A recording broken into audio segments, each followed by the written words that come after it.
నిత్యమైన కృపతో నీకు వాత్సల్యము చూపుదును. యెషయా 54వ అధ్యాయము 8వ వచనం.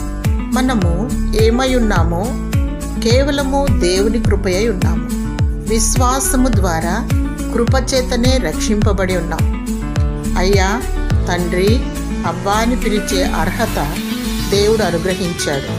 ప్రభువైన యేసుక్రీస్తు కృపా సత్య సంపూర్ణుడు.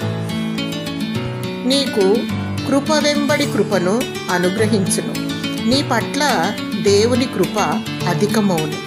లోకానికి వేరై దేవుని కొరకు పరిశుద్ధత కలిగి పునరుద్ధాన రాకడ కొరకు సిద్ధపడుతూ ఉండాలి.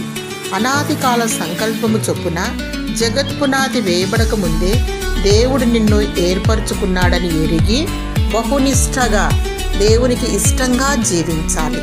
అధైర్యపడకు, నీవు ఒంటరి వాడివి కావు. నీ పక్షాన దేవుడున్నాడు. నిన్ను అనాథగా విడువడు. శాశ్వతమైన ప్రేమతో నిన్ను ప్రేమించుచున్నాడు. దేవుడు తన వాత్సల్యమును, కృపను చూపుచున్నాడు.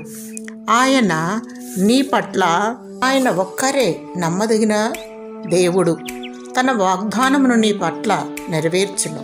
జీవగ్రంథమందు నీ పేరు లిఖింపబడిన నిన్ను వరుడు తన రథములో కొనిపోబడును. దేవుని స్తుతించు.